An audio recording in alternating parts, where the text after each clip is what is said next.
समर्थ हैं अर्जी लगवाने के लिए तो लगा आना देंगे। चाहिए, उनको आना चाहिए, आना चाहिए, लगा देंगे। सद्बुद्धि सबको होनी चाहिए। हम तो कहते हैं कि आप खबर भेजो, जिन जिन को आना हो सबका स्वागत है। अच्छा, किस किस का आपने पर्चा, मतलब नेताओं में राहुल गांधी जी का पर्चा खोला कभी? किसी का पर्चा जो आता है उसकी अर्जी लगती है। हमारी कोई निजी आस्था से पर्चा नहीं बनता है, उनकी प्रेरणा से पर्चा बनता है। जी, मैं फरीदाबाद से रोहितास ताहिर। मेरा एक सवाल है, आप अभी अभी कह रहे थे कि जब आप एकांत में होते हैं तो ये सोचते हैं कि सबका भला कैसा हो। आप स्वयं बागेश्वर सरकार हैं। धीरेन्द्र, आप I am not Bageshwar Dham सरकार, लोग जानते हैं। हाँ, तो आप तो कुछ भी कर सकते हैं। बिल्कुल नहीं कर सकते, प्रार्थना कर सकते हैं। अब वो हम कर रहे हैं। अब देखिए, आप में विश्वास इतना लोगों को हो गया, वो कह रहे हैं आप कुछ भी कर सकते हैं। बिल्कुल भी नहीं, ये इनका भाव है, निजी आस्था है, लेकिन हम कभी ऐसा बिल्कुल कुछ भी नहीं कर सकते हैं। सो सब तव प्रताप रघुराई, ये सब हनुमान जी का प्रताप है, वो सब कर सकते हैं। जी, श्री सीताराम। देश में जो जातिवाद, रूढ़िवाद और चीजें भेदभाव हैं, ये आपके लिए चुनौती है, इसको किस रूप में देखते हैं आप? ठीक जैसे शरीर में कैंसर को देखते हैं। स्वामी जी, समाजवादी पार्टी के एक बड़े नेता हैं जो रामचरितमानस को लेकर भी क्या कुछ कह रहे हैं, हमने सुना है। और वो आपके बारे में कहते हैं, वो कहते हैं मैं ऐसे ढोंगी पाखंडियों के पास जाना पसंद नहीं करता। अभी कुछ धर्माचार्यों के ढोंग और पाखंड सामने आए हैं, एक से एक बड़े हत्यारे बैठे हैं, और वो ये भी कहते हैं कि आपको तुरंत गिरफ्तार कर लेना चाहिए।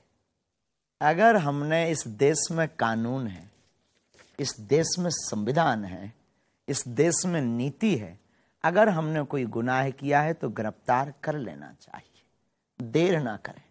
लेकिन राजनेताओं की बातों पर हमारा कोई कमेंट्स नहीं रहता है, क्योंकि सिर्फ उनके कमेंट्स राजनीतिक रोटियों तक सीमित रहते हैं। इसलिए दो कौड़ी की राजनीति में हम करोड़ों के अध्यात्म को नहीं बढ़ाएंगे। अगला आरोप भी इससे जो जुड़ा हुआ है। और क्या आप राजनीति में आना चाहते हैं? बिल्कुल भी नहीं, कभी नहीं, स्वप्न में भी नहीं। क्योंकि आपके दरबार में तो सभी आते हैं, बीजेपी, कांग्रेस, सबके बड़े अगर नेता किसी को धाम पर आने से सद्बुद्धि मिलती है तो आना चाहिए। लेकिन कुछ लोग आपको कुशल पॉलिटिशियन, कुशल नेता भी मानते हैं। अगर कोई मानता, कोई हमको गुरु मानता है, कोई आचार्य मानता है और कोई पाखंडी मानता है, तो अगर कोई कुशल नेता भी मानता है तो क्या बुराई है। अच्छा, कांग्रेस और बीजेपी में से किसकी विचारधारा आपको लगती है बेहतर है? मानवता की।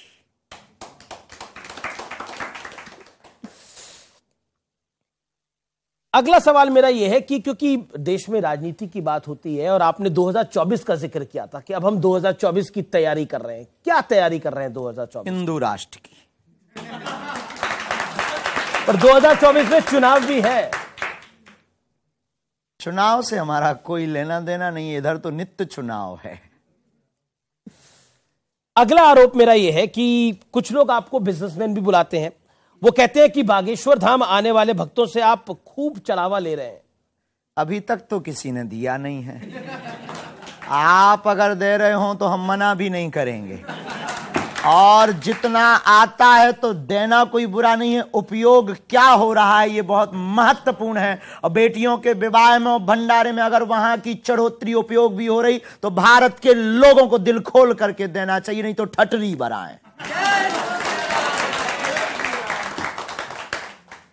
एक बात बताइए, मैंने एक रिसर्च करी, उसमें पता लगा वहां दान पेटियों पर दान पेटियां कम हैं और दान के लिए क्यूआर कोड ज्यादा दिखाई दे रहे हैं।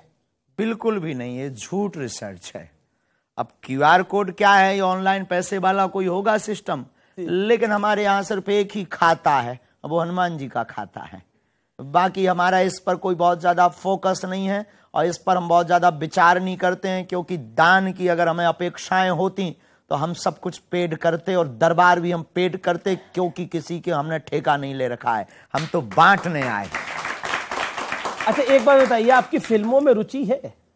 बिल्कुल भी नहीं, रियल लाइफ में हमें बहुत रुचि है। अच्छा, कभी देखी भी नहीं कोई फिल्म? देखते रहते हैं, देखना क्या गुनाह है, आंखें मिली जो है।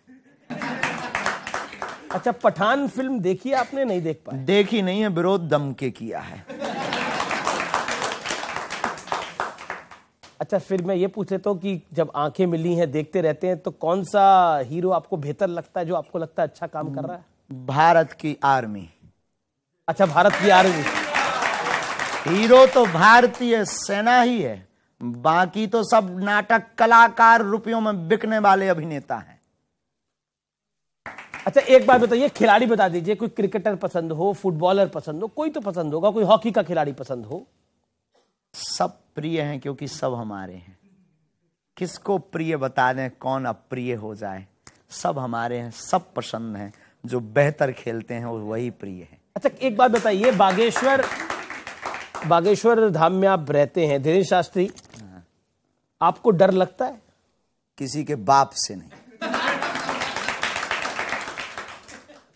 तो कभी डर नहीं लगता कि देखिए अब आपका डरे किसके बाप से? हमने ना तो किसी के बाप के बैल छोड़े हैं, ना किसी के मकान पर कब्जा किया, ना हमने जमीनें छोड़ाई, ना किसी से दान लिया, तो किसके बाप से डरें? हम बांटने बैठे हैं तो सिर्फ हनुमान जी से डरते हैं, पाप से डरते हैं। हमारे द्वारा कोई ऐसा कृत्य ना हो जाए जिससे धर्म को नीचे देखना पड़े, इससे डर लगता है।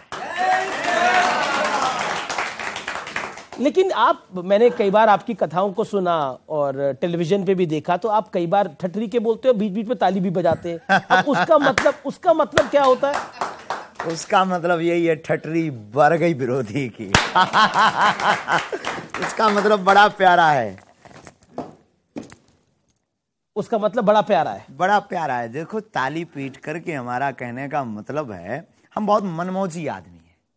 और बहुत मनमौजी मतलब हमें किसी भी चीज की बहुत अपेक्षा है नहीं है। हमारी अपेक्षा सनातन है। और हमें ऐसा लगता है कि हमको चलाने वाले, हमारी लीलाओं को नाटक करवाने वाले हनुमान जी हैं, तो जो करवा रहे हैं हनुमान जी करवा रहे हैं, हम बेफिजूली में रोड़ा क्यों बने? और जो मन में आता है दिल खोल करके हम बोलते हैं, जो मन में आता है दिल खोल कर करते हैं, पर जो कहते हैं वो हनुमान जी पूरा करते हैं। अच्छा, एक कहानी आपके पानी के साथ भी जुड़ी हुई है। ये पानी आप लकड़ी काष्ठ या खोपड़ी में ही पीते हैं। क्यों? कारण? इससे गुरु की याद। चाय भी इसी में पीते हैं। अब आपके यहाँ व्यवस्था हो तो पिबवाओ। फिर बताए जाए। अभी हाँ, क्योंकि कर्ण के बताने में बहुत आनंद हमें आता है। इस भारत में अब तक सिर्फ बोलने की बात की गई है। हम बोलने से ज्यादा कर्तव्य पर भरोसा करते हैं। मेरा नाम हितेश टायल है, मैं न्यूज़ 18 से हूँ। मेरा सवाल आपसे ये है कि क्या आप भविष्य बता देते हैं, आप अर्जी भी लगा देते हैं? हमने कभी भविष्य बताने की घोषणा नहीं की। बहुत कुछ देख लेते हैं, अर्जी भी लगा देते हैं। क्या नरेंद्र मोदी, आप यहाँ से चलो बागेश्वर धाम, क्या बांधो नारियल, लगाओ परिक्रमा, पढ़ो हनुमान चालीसा का पाठ, या आगामी जो दरबार लगे उसमें आओ, चले आओ, 100-150 लोग अपने साथ लेकर आओ। जिनको भी रैंडमली आप तत्क्षण में भेजोगे, गीला करके हम भेजेंगे। मेरा सवाल ये है, क्या नरेंद्र मोदी अपने सामने राहुल गांधी को प्रधानमंत्री देख पाएंगे? बताओ साहब, ये आपके ही लिए है। कुछ तो जवाब दीजिए। राजनीति पर हमारा कोई कमेंट्स नहीं। राजनीति पर क्या बोलेंगे साहब, ऐसे ही ठीक है श्रीमान। एक काम करो, चलो अर्जी लगाओ। तो अर्जी लगवाते हैं इसकी? लगानी चाहिए, पर्चा बोलेगा। तो अर्जी लगवाएंगे तो पता लग जाएगा कि राहुल गांधी कभी प्रधानमंत्री बन पाएंगे, नहीं बन पाएंगे। अगर अर्जी लगाएंगे तो पर्चा तो बोलेगा। 24 में मोदी आ पाएंगे, नहीं आ पाएंगे, पर्चा बोलेगा। लेकिन एक विषय है जो कि बहुत महत्वपूर्ण है, और यह विषय मेरे दिल के भी बड़ा करीब है, और मैं इस पर सवाल आपसे पूछना चाहता हूं। रामचरितमानस को लेकर बहुत सारी बयानबाजी हुई। किसी ने उसको नफरत वाला ग्रंथ कहा, जिसने आपको भी जेल भेजने की बात कही उसने भी उसको नफरत वाला ग्रंथ कहा। मैं स्वामी प्रसाद मौर्य की बात कर रहा हूं। और एक बिहार के मंत्री उन्होंने भी कहा। और किसी ने इसको महिला विरोधी, किसी ने इसको दलित विरोधी कहा। क्या कहते हैं? इस देश में ऐसे लोगों की बात करना ही पाप है। राम के देश में राम के विरोधी की बात करना सीधी सी बात है कि उसको बार बार प्रोड्यूस करना है और बार बार उसको आगे अप्रोच करना है। ऐसे व्यक्ति के बारे में ना तो सोचना चाहिए ना बात करनी चाहिए। हरिहर निंदा सुने जो काना, हो ही पाप गौ घात समाना। माता पिता भगवान शिव भगवान विष्णु की निंदा करने वाले व्यक्ति को सुनना और उसको देखना गो हत्या बराबर पाप है।